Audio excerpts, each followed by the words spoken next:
안녕하세요. 오늘 제 이혼 이야기를 들려드리고 싶어 사연을 쓰게 되었는데요. 긴 이야기가 될 테니 거두절미하고 바로 시작해 볼게요. 저와 남편은 맞선 자리에서 만나 결혼을 전제로 1년 5개월, 6개월, 대략 1년 반 정도 연애하고 결혼을 하게 됐어요. 결혼 정년기에 잘 아는 어르신의 소개로 만난 남편의 첫인상은 나쁘지 않았고 4번의 계절을 남편과 지내보니 남은 세월도 함께하면 참 좋겠다는 생각이 들더군요. 그 무렵 남편에게 청혼을 받게 되었고 그 청혼을 수락하며 결혼 준비에 박차를 가하게 되었었죠. 그렇게 결혼을 하게 된 저희는 잘 지냈어요. 물론 시댁과도 잘 지냈어요. 특히 시누이와 사이가 꽤 좋았는데 적당한 거리를 두고 지내긴 하지만 서로 생일을 챙겨주기도 하고 고민거리가 있으면 서슴없이 연락해 고민 상담을 하는 등 외동인 저에게 여동생이 생긴 듯해 기분이 묘하게 좋더라고요. 금전적인 부분에서도 부딪히는 일이 없었던 것이 저희 친정뿐 아니라 시댁까지도 사업을 하고 계셨는데 큰 문제 없이 운영되고 있었고 그렇기에 두 집안 다 그럭저럭 재력이 있는 편이라 생활이 비교적 여유로웠어요. 결혼을 하고 난 후 양쪽 집뿐 아니라 남편까지도 안 사람은 집안 살림을 잘 이끌어야 한다는 생각이 강했고 전 그 뜻을 받아들여 일을 그만두고 전업주부로 지내게 되었죠. 뭐 이끌 살림도 없었던 터라 그냥 보통 전업주부와 다를 것이 없긴 했지만요. 남편이 연애할 때부터 저에게 입버릇처럼 하는 말이 있었어요. 혹시나 해서 말인데 시집살이? 고부 갈등? 이런 건 걱정도 하지 마. 우리 엄마가 우리 할머니한테 워낙 시집살이를 호되게 당해서 우리 엄마는 절대 시집살이 같은 거 안 시킬 거라고 나 어릴 때부터 말했었어. 그러니까 괜한 걱정하지 않아도 돼. 알겠지? 이런 남편의 말 때문이었을까요? 결혼에 대한 생각들 중 시집살이에 대한 걱정은 전혀 하지 않았었는데 막상 결혼을 하고 나니 그 온화하고 너그럽던 시무는 온데간데 없이 사라지고 저에게 시집살이를 시켜보려고 시동을 걸고 있더군요. 주로 전화로 제 속을 뒤집어 놓곤 했어요. 아가, 저녁 메뉴는 정했니? 네, 아까 그이가 연락이 와서 김치 콩나물국이랑 쭈꾸미 볶음이 먹고 싶다고 하더라고요. 그래서 그걸로 하려고 장봐왔어요. 뭐? 확실히 우리 민철이가 그걸 먹고 싶다고 한 게 맞아? 그럼요, 어머님. 전화까지 와서 해달라고 하던걸요. 그래? 그건 우리 민철이가 좋아하지도 않는 음식들인데. 혹시 네가 좋아하는 음식인데 민철이가 네 생각을 해서 해달라고 한 거 아니니? 그러지 말고 민철이 좋아하는 음식이랑 레시피 문자로 보낼 테니 그걸로 해서 먹이거라. 꼭 그걸로 해서 먹여. 알겠니? 전 2가지 메뉴 다 좋아하지도 않는데 시모 혼자 소설을 쓰더니 저녁 메뉴까지 정해주더군요. 전 알겠다고 말만 하고 남편이 먹고 싶다던 메뉴들로 저녁을 차렸고 남편은 엄지척까지 해보며 아주 만족스러운 식사를 마칠 수 있었죠. 그 뒤로도 이따금씩 저녁 메뉴에 대한 간섭은 이어졌고 전 기계적인 대답만 할 뿐 제가 정해놓은 대로 하곤 했습니다. 거기까진 참을만 했는데 메뉴 간섭은 시작일 뿐이었어요. 저를 정말 미치게 했던 건 바로 시댁 모임이 있는 날이었는데 그날은 어김없이 시모에게 영상통화가 걸려왔어요. 아가, 오늘 입을 옷 정했니? 정했으면 어디 한번 보여주거라. 이렇게 시작된 시모의 간섭은 제 옷장에 있는 옷이란 옷을 다 꺼내 수십 벌 옷 중 가장 마음에 드는 옷을 결정하고서야 끝이 나곤 했어요. 언제나 그 끝은 제가 원래 입고 가려던 옷에서 크게 벗어나지 않았고 그때마다 시모는 늘 이렇게 말하더군요. 이게 다 널 위해서야. 가족 모임 날 다른 어른들도 많이 오시는데 괜히 차림 때문에 트집 잡히면 너만 기분 상할 거 아니니? 그러니 나쁘게 생각하지 말고 좋게 생각해 주려무나. 어떻게 생각해야 이 선 넘는 간섭과 시집살이가 좋게 생각될 수 있는지 저는 도무지 알 수 없었지만 일단 알겠다고 하며 이건 아니라는 생각이 강하게 들 쯤이었어요. 시모의 생일날이 되었고 이번 생일은 시댁에서 하게 되었다며 연락이 왔더군요. 언니, 이번 생신은 그냥 집에서 하기로 했어요. 다 같이 모여서 그냥 밥이나 먹기로 했으니까 언니는 그렇게 알고 오빠랑 저녁 시간 맞춰서 오면 돼요. 네? 일찍 가서 저녁 준비해야죠. 아니에요. 이번 생신상은 제가 처음부터 끝까지 혼자 다 준비할 거예요. 그러니까 그런 줄 알고 시간 딱 맞춰서 와서 밥만 먹고 가요.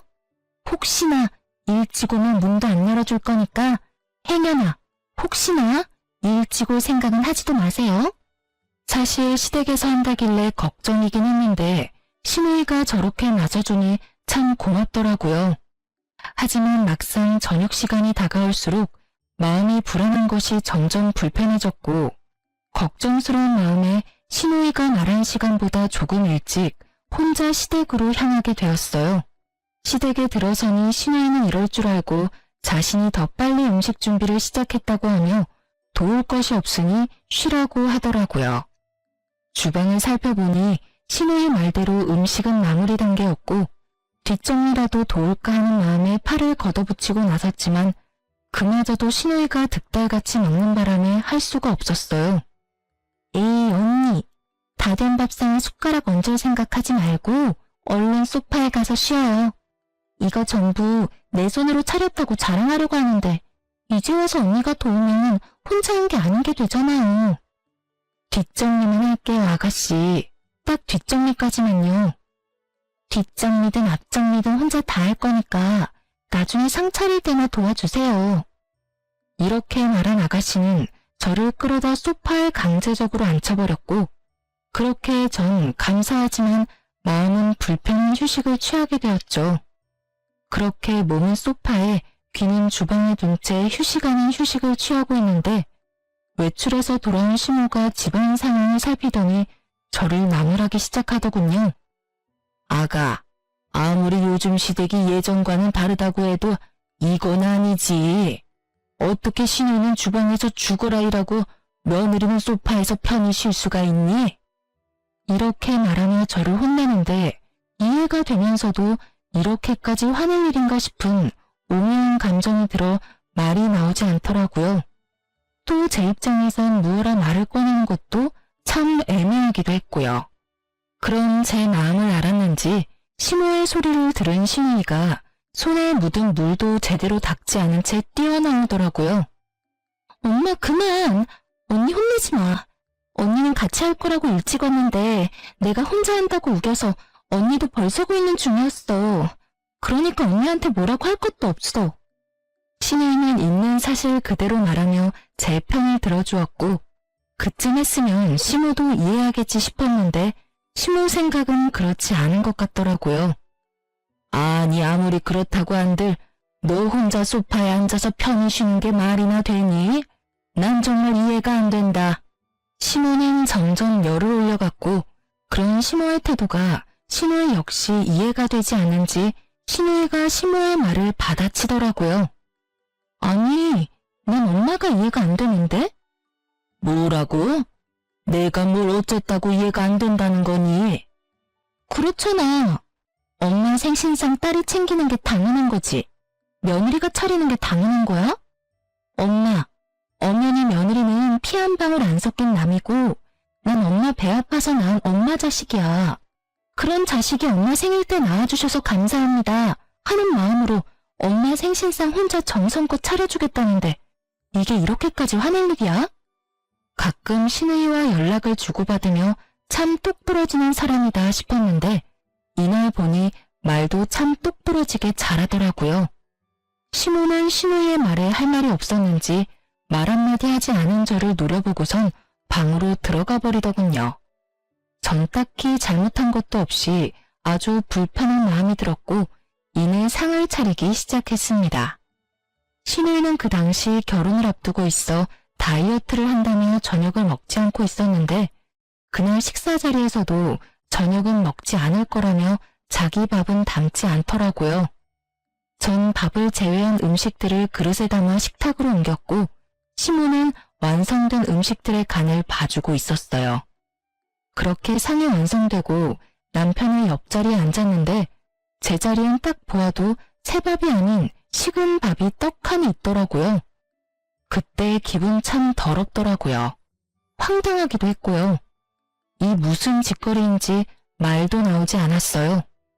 전 당황스러움에 밥엔 손도 대지 않고 가만히 있으니 남편이 왜 그런가 싶어 저를 보다 밥을 발견했고 저보다 더 당황한 남편이 이유를 물어오더군요. 여보, 왜 당신 밥만 식은 밥이야? 저라고 왜 제 밥만 식은 밥인지 이유를 알 수 없었으니 할 수 있는 답이 없었고 저를 대신해 시모가 이유를 말해주더라고요. 아, 그거 밥이 모자라서 한 그릇은 식은 밥으로 펐는데 그게 그쪽으로 갔나 보구나. 밥이 식어서 그렇지 오늘 한 밥이니 그냥 먹어도 돼. 당연하다는 듯 시모는 이렇게 말했고 주방에서 뒷정리를 하고 온 신우는 분위기가 이상해 보이자 이게 무슨 일이냐고 물어오더군요. 분위기 왜 이래? 무슨 일 있어? 무슨 일은 아무 일도 아니야. 밥이 모자라서 은영이한테 식은 밥을 줬더니 무슨 큰일이라도 난 것처럼 저런다 얘. 상한 것도 아니고 그냥 식은 밥일 뿐이니까 신경 쓰지 말고 넌 앉아서 밥이나 먹어. 무슨 일은? 아무 일도 아니야. 밥이 모자라서 은영이한테 식은 밥을 줬더니 무슨 큰일이라도 난 것처럼 저런다 얘. 상한 것도 아니고 그냥 식은 밥일 뿐이니까 신경 쓰지 말고 넌 앉아서 밥이나 먹어. 시모의 말에 신우의 표정은 점점 굳어져 갔고 시모의 말이 끝나자마자 자신의 자리에 놓인 밥그릇과 제 밥그릇을 바꿔놓더니 화를 내기 시작하더군요. 엄마, 진짜 왜 그래? 나 다이어트 한다고 저녁 안 먹는 건 몰라? 아유, 깜짝이야. 깜빡했어, 얘. 그렇다고 넌 엄마한테 화를 내고 그러니? 아니, 깜빡했다고 한들 밥도 넉넉히 해서 밥솥에 밥 많이 남았던데 왜 언니한테 식은 밥을 줘? 그거야 먹다 보면 네 아빠나 오빠가 밥이 모자랄 수도 있으니 그랬지. 밖에 나가서 힘들게 일하는 사람들인데 찬밥 먹일 수 있어? 따뜻한 밥 먹여야지. 전 어이가 없었고 저보다 신우이가 더 어이가 없다는 말투로 두 남자에게 밥이 모자라냐고 물었고 두 사람은 지금도 충분히 많다는 대답을 내놓았죠. 원하는 대답을 들은 신우이는 시모를 쏘아보며 이렇게 말하더라고요. 이제 됐지? 내가 걱정이다 걱정이야. 혹시나 엄마 같은 시어머니 만날까 봐서 말이야. 뭐? 너 무슨 말을 그렇게 해? 나 같은 시엄마가 어때서? 몰라서 물어? 나 지금 엄마 때문에 결혼까지 망설여져. 혹시나 시집 갔는데 시어머니가 나한테 이런 차별 대우를 한다. 난 사랑이고 나발이고 당장 이혼하고 돌아올 것 같은데 그래도 되지? 먹는 거로 차별하는 건 해도 너무 치사하잖아. 말 같지도 않은 말 하지도 말고 얼른 밥이나 먹자. 시부의 말에 신우의 말이 끊기긴 했지만 정말 속이 다 시원하더라고요. 이런 제 마음과는 달리 시모는 기분이 확 상해버렸는지 붉어진 얼굴을 하고 방으로 들어가려는 듯 엉덩이를 들썩거렸지만 시부가 인상을 쓰며 쳐다보자 다시 자리에 앉아 밥을 먹기 시작하더군요. 그렇게 아슬아슬하던 식사가 끝나고 일상으로 돌아왔지만 좋기만 했던 부부 사이는 나빠지고 있었어요. 남편은 시모의 생일날 식은 밥을 대하던 제 태도를 탓하고 들었고 저 역시 가만히 있진 않았거든요. 국가 식은 밥 좀 먹는 게 어떻다고 어머니 생일날 분위기를 그렇게까지 만들어야 했어? 뭐? 난 한마디도 하지 않고 거기 앉아서 그저 숨만 쉬고 있었는데 상황이 그렇게 된 걸 나한테 따지고 드는 거야? 기가 막혀서 정말. 아니, 애초에 그딴 행동을 한 어머님이 잘못된 거 아니야? 난 정말 이유를 알 수 없어서 물어보는 건데 어머님, 왜 나 미워해? 어머니가 당신을 왜 미워해? 그러면 좋아서 식은 밥을 줬다고? 어머님은 나한테 따뜻한 밥 한 공기 주는 것도 싫을 만큼 나 미워하고 있어. 그걸 아가씨도 알고 나도 알고 아버님도 알고 계시는 것 같던데 당신은 왜 몰라? 여보, 어머니가 당신을 미워서 그런 게 아니라 상황이 그래서 그랬던 것뿐이야. 당신도 들었잖아. 혹시나 아버지랑 내가 밥이 모자랄까봐 그렇게 하셨다고. 그러니까 괜한 오해는 하지 말자. 누가 봐도 시모가 저를 미워하는 것이 맞는데 그걸 남편은 괜한 오해라고 하며 좋게 설명을 하고 나서더군요. 하지만 그 말들은 제 귀에 들리지 않았고 남편이 하나마나 한 설명들로 풀리기엔 이미 제 마음이 상할 대로 상해버린 뒤였습니다. 자신의 설명에도 제가 여전히 투명하게 굴자 남편은 저를 속 좁은 사람으로 몰아갔고 저흰 처음으로 큰 말다툼을 하게 되었죠. 그날 이후 부부관계는 점점 소원해지기 시작했고 저 역시 사건의 본질은 보지 않고 무조건 제 잘못으로 몰아가는 남편의 행동에 실망감이 점점 커져만 가고 있었어요. 그 와중에도 시모의 시집살이는 계속되고 있었고 저의 인내심의 한계를 넘어서는 일이 일어나고야 말았습니다. 그날은 시모가 함께 백화점 쇼핑도 가고 맛있는 것도 먹자고 저를 불러내더라고요. 갑작스러운 통보에 적당한 변명거리가 없었던 전 하는 수 없이 시모와 백화점으로 가게 되었고 그곳에서 시모는 작정이라도 한 사람처럼 저를 무슨 하녀 부리듯 부려먹기 시작하더군요. 백화점을 돌며 온갖 잔심부름을 시키는 것은 물론 짐이란 짐은 다 제 손에 쥐어주고선 끊임없이 쇼핑하기 시작했고 몇 시간 동안 돈을 써대던 시모는 돈 쓰는 것도 힘들다며 밥을 먹으러 가자고 하더라고요. 저 역시 배가 고팠던 터라 시모를 데리고 백화점 근처 식당으로 갔고 빠르게 주문을 마친 후 시모 물건을 들고 있느라 뻐근했던 어깨를 두드리고 있을 그때였어요. 어머, 아가, 어떻게 하니? 나 지갑이 없어졌어. 아무래도 아까 계산하고 거기에 두고 왔나 봐. 네? 다시 한번 잘 찾아보세요. 가방에 없어요? 그래, 없어. 그러지 말고 얼른 가서 가지고 오렴. 누가 가지고 가면 어떻게 하니? 시모의 지갑은 남편이 첫 월급을 타 사준 지갑으로 의미가 큰 지갑이란 걸 알았던 터라 전 다른 생각은 전혀 하지 못한 채 몸이 반사적으로 움직이기 시작했어요. 백화점에 도착한 저는 마지막 매장에 들러 지갑을 찾기 시작해 시모가 돌았던 매장을 차례대로 돌며 지갑을 찾아보았지만 어디에도 없었고 CCTV라도 돌려봐야 하나 싶어 고객센터로 발길을 돌리는 순간 시모에게서 전화가 오더군요. 아가, 얼른 다시 오렴. 지갑 찾았어. 네? 지갑 찾았다고. 자켓 주머니에 있지 뭐니? 아, 주머니에요? 그래, 10년 감수했다 정말. 어쨌든 지갑은 있으니까 얼른 오렴. 시모의 말에 전 다시 식당으로 향했고 식당에 가니 시모는 제가 주문한 음식까지 다 먹어치운 후더라고요.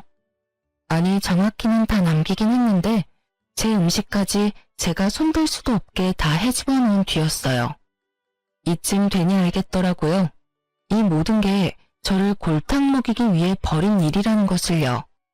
시모는 저를 향해 네가 어쩔 건데 라는 말을 써놓은 듯한 표정을 지어 보였고 저는 저를 왜 이렇게까지 미워하는지는 모르겠으나 이젠 그 이유와는 무관하게 더는 참지 않기로 했죠. 그동안 시모에게 잘 보이려고 했었던 많은 노력들과 식은 밥을 보고서도 불만 한마디 하지 못했던 저의 모든 지난날이 머릿속을 스치며 저는 그야말로 각성을 해버렸던 거죠. 시모는 제가 룸 문을 열고 들어가 자리에 앉아 상황 파악을 끝내자 승리의 표정을 지으며 이렇게 말하더군요. 이제 집에 가자꾸나. 오늘 너무 많이 돌아다녀서 너무 피곤해. 그러든가 말든가. 전 시모의 말을 다 무시한 채 배를 눌러 주문을 다시 했고 그런 저의 태도에 시모는 언성을 높이기 시작하더라고요. 너 지금 이게 무슨 짓이니? 내가 집으로 가자고 하는 말 못 들었어? 보면 모르세요? 밥 시키잖아요. 참나, 어른이 식사를 다 하고 일어나면 당연히 너도 따라 일어나는 게 예의야. 넌 이런 기본적인 것도 못 배웠니?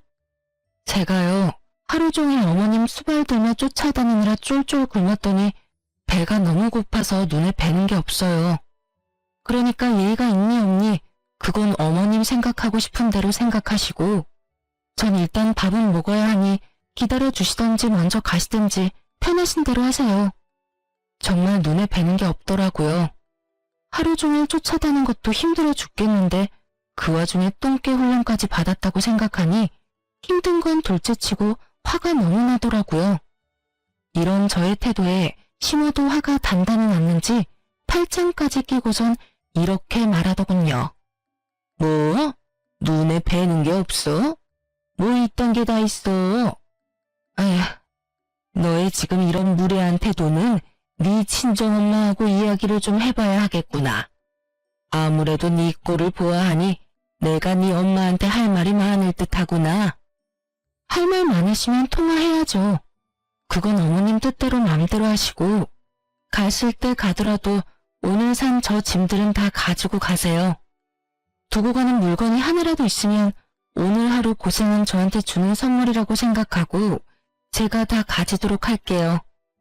그날 시모는 제가 모시고 왔기 때문에 차를 가지고 오지 않았고 혼자 지고 이고 택시를 타기엔 짐이 많았던 터라 시모는 설마 하는 마음으로 단 하나도 챙기지 않고 그냥 가버리더라고요.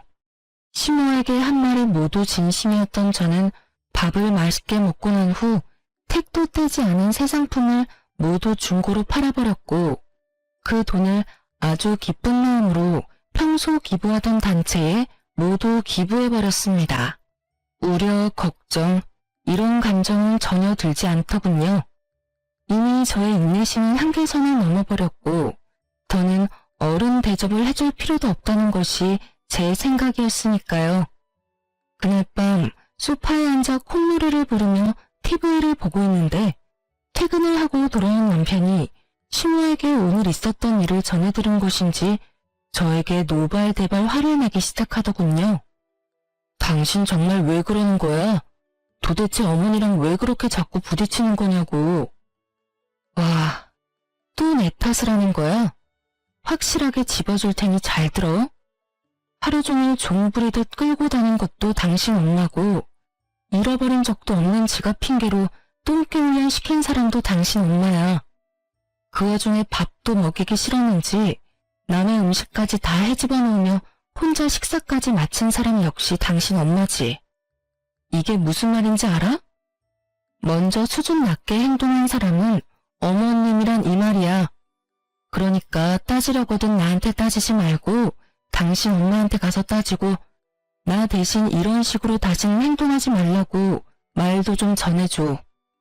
제 말에 남편은 할 말이 없는지 긴 한숨을 쉬며 저를 설득해 보려고 하더라고요. 여보, 그냥 당신이 좀 져주면 안 돼? 그냥 불쌍한 사람이다 생각하고 당신이 좀 더 잘 보이려고 노력해주면 어머니도 당신한테 잘 대해주실 거야. 응? 불쌍한 사람? 당신 눈엔 어머님이 불쌍해 보여? 난 전혀 그렇게 보이지 않아서 말이야. 난 내가 더 불쌍해. 이유 없이 미움받는 내가 더 불쌍하다고. 난 당신 뜻대로 그런 노력할 생각은 추호도 없으니까 나한테 괜한 기대도 하지 마. 제 말을 듣고 있던 남편은 또다시 큰 한숨을 쉬더니 부랴부랴 짐을 챙기기 시작하더군요.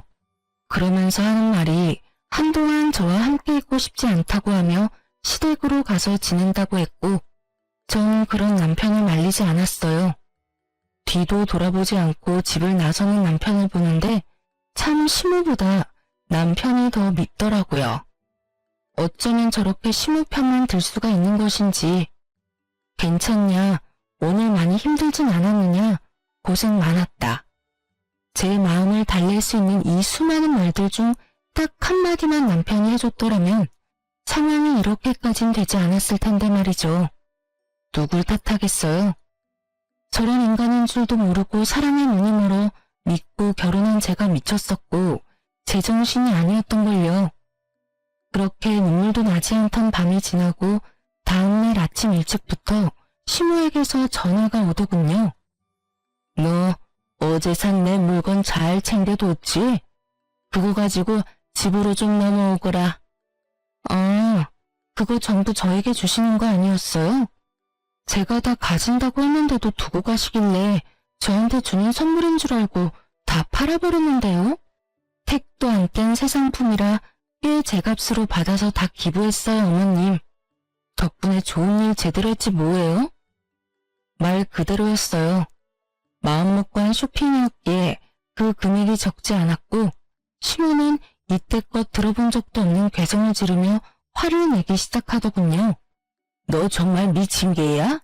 그게 돈이 얼만데 뭐? 다 팔아서 기부를 해? 네가 제정신이야? 돈이 썩어나는 게야?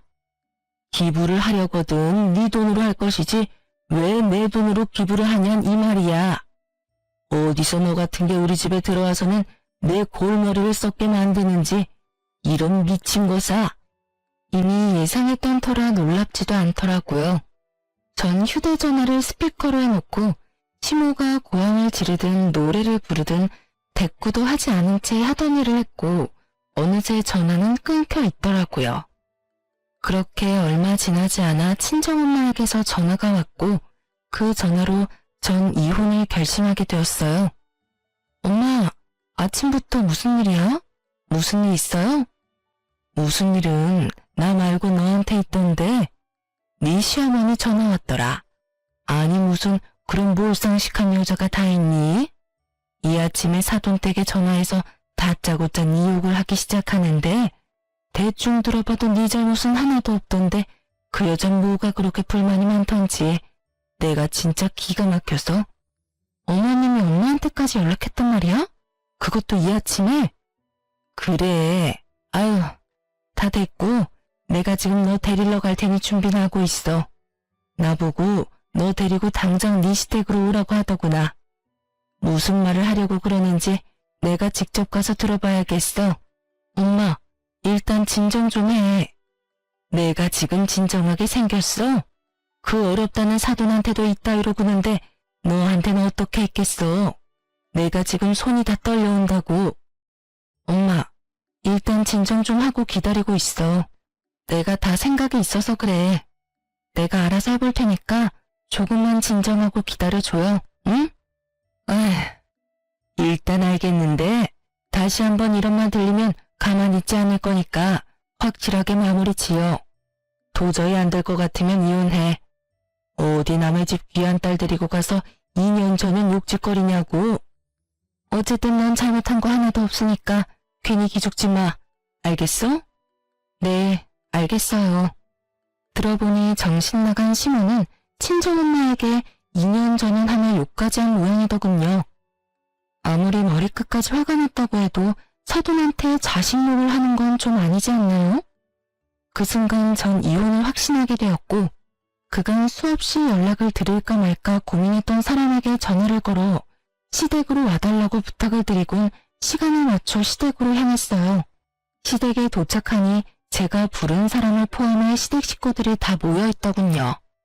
제가 시댁으로 와달라고 부탁까지 한 사람은 다름 아닌 시모의 시모, 즉 시할머니였고 시종호를 중심으로 오른쪽엔 시부와 시누이가 서 있었고 시모와 남편은 시종호의 발 아래 무릎을 꿇고 앉아 있더라고요. 저는 천천히 시댁으로 들어갔고 저를 발견한 시할머니는 자신의 옆에 저를 앉히더니 따스하게 절 보듬어 주시더군요. 아가, 오는 길에 네 엄마한테 이야기 다 들었다. 그런 일이 있었으면 진작이 할미한테 연락을 했어야지. 왜 그걸 다 참고 살았노? 고생 많았다. 고생 많았어. 사실은 저희 외할머니와 시할머니는 어릴 때부터 친구 사이였어요. 시할머니는 제 친정 식구들과도 가깝게 지내왔었는데 평소 저를 남다른 애정으로 예뻐해 주시던 시할머니께서 자신의 손주였던 남편과의 맞선을 주선해 주셨던 것이었어요. 저희 결혼과 동시에 시종호는 저희 할머니와 함께 고향으로 내려가 지내며 일체 시댁 일은 간섭을 하지 않고 계셨는데 엄마를 통해 지금 이 모든 상황을 전해 듣게 되신 거죠. 저의 손을 꽉 잡은 시종호는 득달같이 시모를 잡기 시작하셨고 그 뻔뻔스럽도록 당당하던 시모는 목이 부러져라 고개를 숙이고 있더군요. 내가 널 이래서 싫어했던 게야. 그리 내가 그 못된 성종을 버리라고 했거늘 아직도 그 버릇 못 고친 게야? 이렇게 시작된 시조모의 말은 정말 충격적이더군요. 너 시집 온 그날부터 네 아랫사람들한테 뭐라고 하고 다녔는지 내가 다 알고 있다. 네 손아랫사람 무시하는 건 물론이고 더럽고 굳은 일은 다 시켜먹고 그것만 해도 기가 막히는데 뭐? 내가 죽으면 이 재산 다 네 남편 몫이니 알아서 기라고? 내가 이 모든 걸 몰라서 가만둔 줄 알아?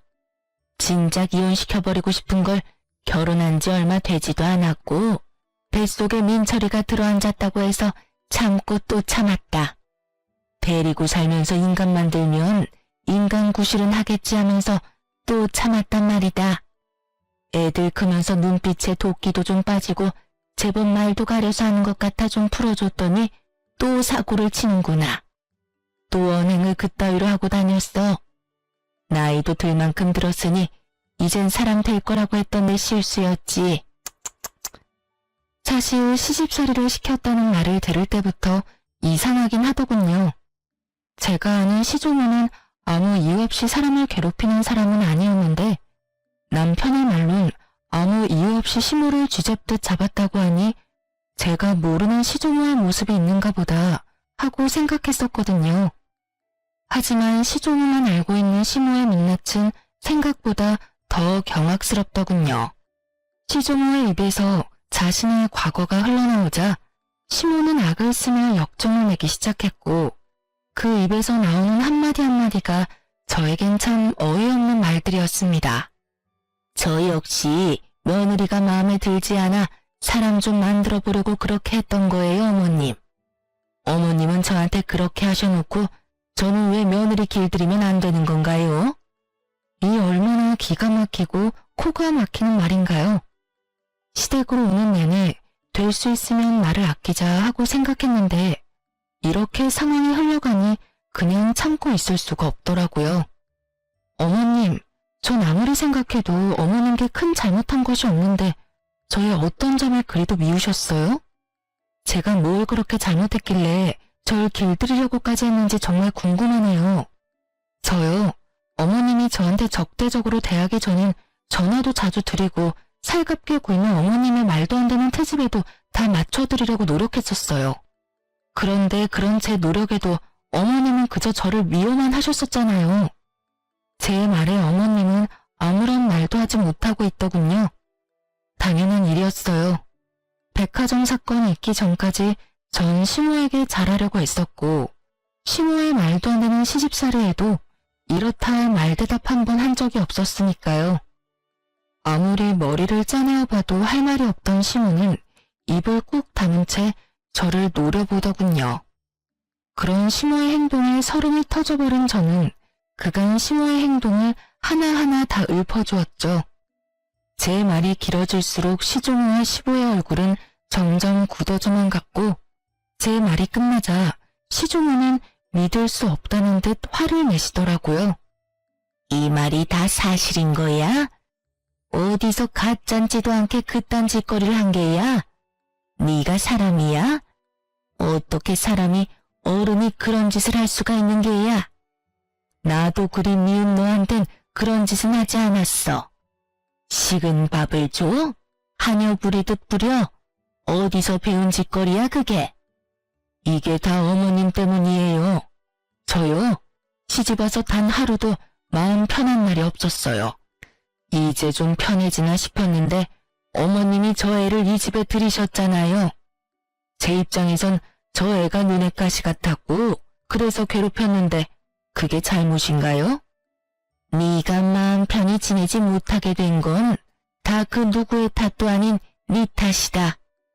멀쩡히 살아있는 시어미를 하루빨리 죽으라고 누가 너한테 기도하라고 시켰니?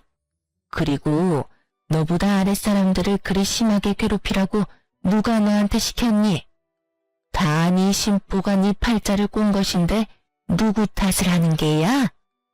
그건 실수였어요. 그땐 저도 어렸고 뭘 몰라서 그런 언행을 했던 거라고요. 그냥 실수라고 생각하고 용서해 줄 수도 있는 거잖아요. 언제적 실수를 이날 이때껏 마음에 품고 저를 괴롭히시냐고요. 이렇게 말한 시모는 눈물을 쏟아냈고 저는 그런 시모가 어이가 없더라고요. 그리 잘하는 사람이 아무 잘못도 없는 저를 그리 미워했다고 생각하니 화가 나기도 했고요. 그럼 어머님은 그런 이유로 절 괴롭히신 거예요? 제가 할머님과 오래 알고 지낸 사이란 이유 때문에요? 그게 더 말이 안 된다고 생각하진 않으세요? 아니, 그리고 그게 이유가 된다고 한들 어머니 말대로 그게 언제적 이야기인데 저를 괴롭히세요. 왜 친정엄마한테까지 전화해서 2년 전년 제 욕까지 하셨냐고요. 저의 분노는 극에 달해버렸고 시모 역시 악에 바친 듯 저에 대한 불만들을 쏟아내더군요. 난 네가 이래서 싫었다. 네 행동, 생김새, 말투 모든 게 다 싫었다고. 특히 네 그 건방짐이 제일 싫었다. 날 깔보는 듯한 그 눈빛에서 나오는 그 건방짐이 미친 듯이 싫었다고. 정말 미쳐버린 것이 아닌가 하는 생각이 다 들더라고요. 전 정말 맹세코 일이 일어나기 전까진 시모에게 살갑게 대했기에 저 정도 자격지심이면 병이라는 생각마저 들기도 했습니다. 제가 싫다며 소리를 질러버린 시모는 급기야 남편을 보며 이렇게 말하더군요. 이왕 일도 이렇게 됐고 민철이 너 당장 이혼해. 더는 이딴 년이 너하고 사는 꼴은 보기도 싫다. 시모는 결국 이혼이란 말을 입에 올렸고 남편은 되묻기만 할 뿐 아무 말도 하지 않더라고요. 당신 무슨 말이라도 해봐. 당신은 어머님이 이혼하라고 하면 나랑 이혼까지 할 생각이야? 당신은 생각이 없어? 전 남편에게 따져 물었고 그런 제 행동이 또 마음에 들지 않았던 시모는 저에게 무시무시한 태세로 달려들더군요. 이년이 어디서 내 아들한테 그딴 식으로 말을 해. 내가 이년을 그냥. 이러면서 달려드는데 저도 모르게 시모를 밀쳐버렸고 바닥에 고꾸라진 시모를 본 남편이 미쳐 날뛰기 시작하더라고요. 너 진짜 미쳤어. 어디서 시어머니를 밀치는 거야? 당장 이혼해. 나도 너 같은 년이랑 한시도 못 살겠으니까 이혼하자고. 그래, 이혼하자. 그까짓 이혼 해줄게. 변명할 생각도 남편에 대한 미련도 조금의 마음도 남아있지 않더라고요. 전 모든 걸 체념한 채 이혼을 하겠다고 했고 제 말이 끝나자마자 시조모 역시 시부를 보며 이렇게 말씀하시더군요. 아비야, 너도 이혼하거라. 더는 저런 물건이랑 너랑 사는 꼴은 보고 싶지 않구나. 어머니, 그게 무슨 말씀이세요? 이혼이란요? 이제 와서 이혼이라니 그게 말이 된다고 생각하세요?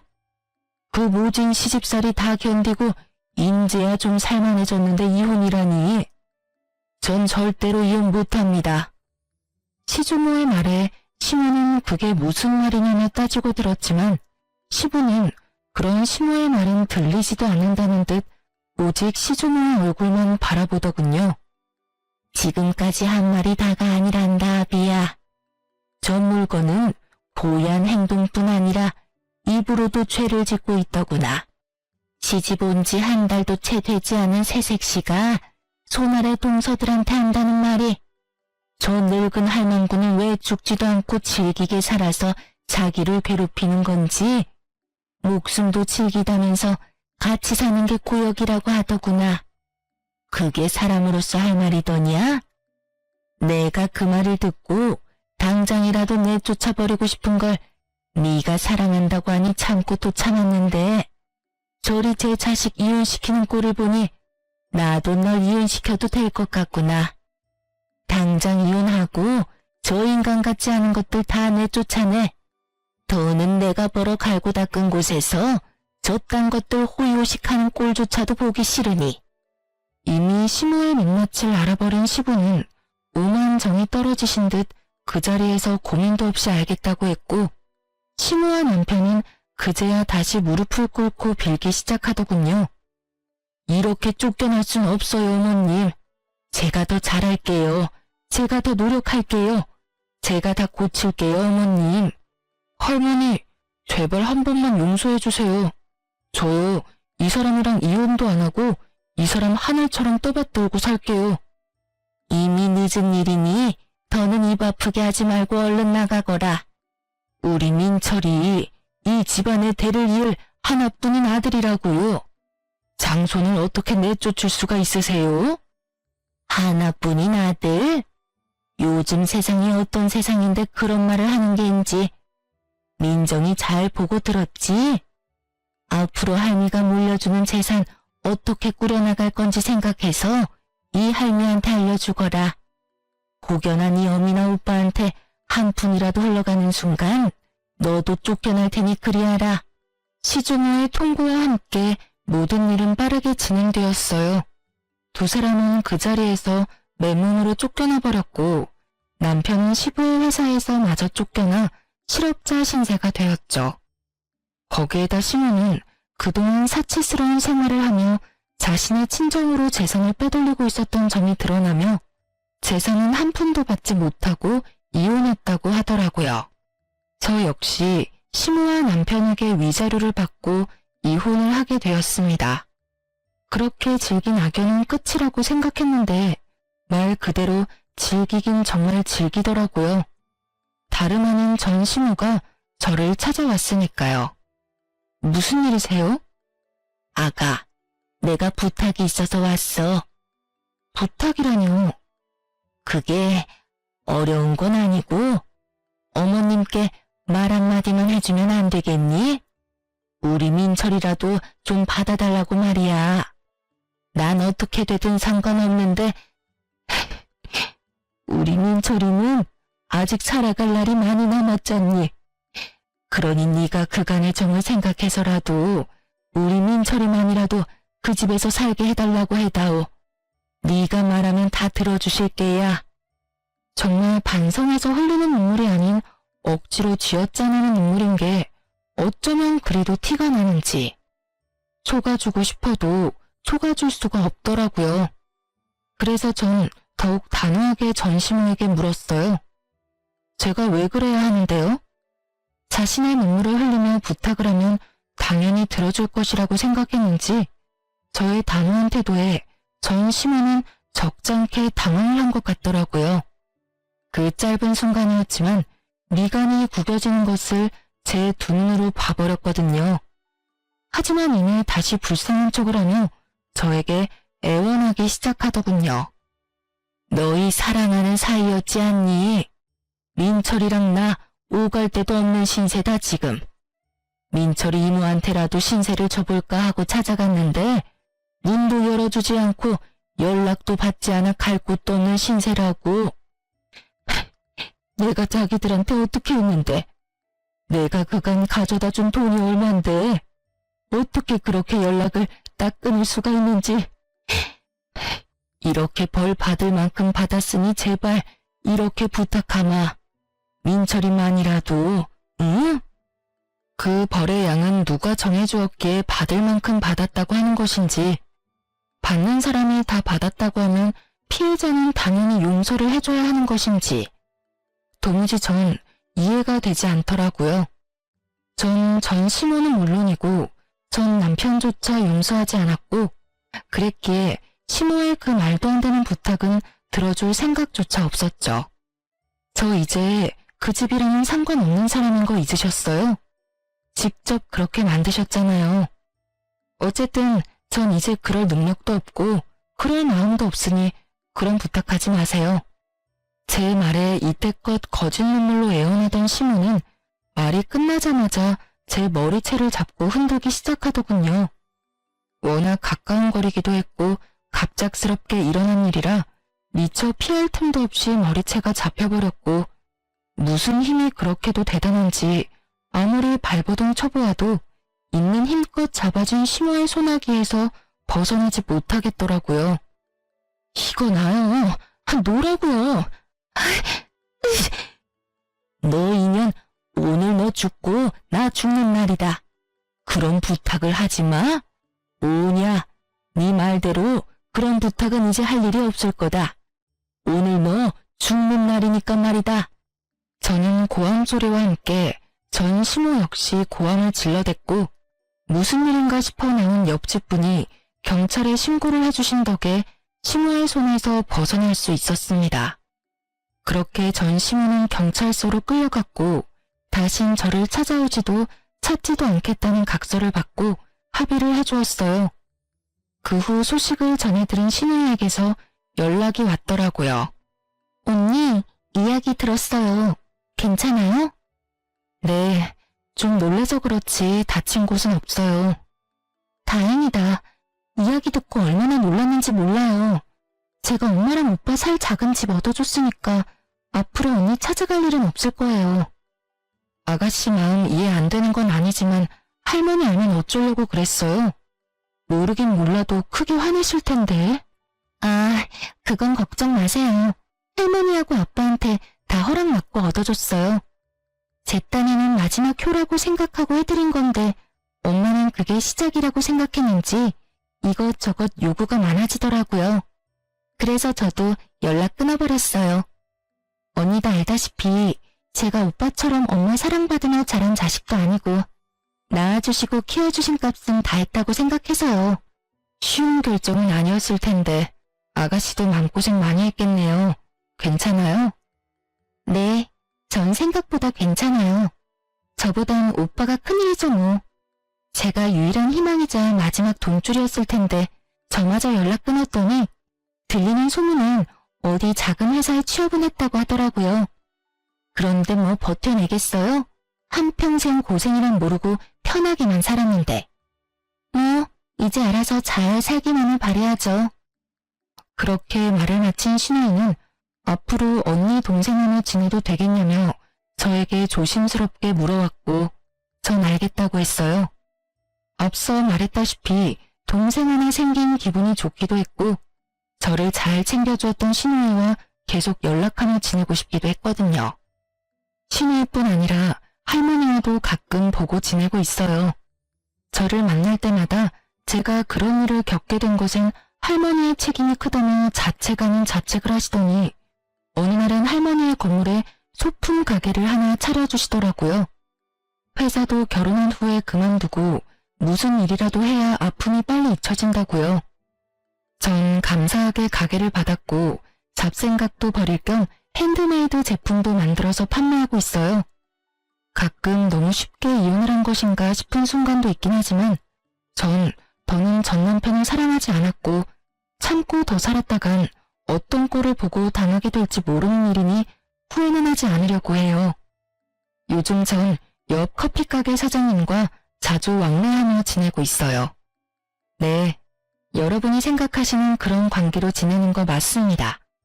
아침 저녁으로 커피를 사 먹으러 가다 보니 자연스럽게 가까워졌고 어느 날부턴 제가 제일 좋아하는 커피를 가지고 사장님이 직접 찾아오기 시작해서 시간을 자주 보내게 되었죠.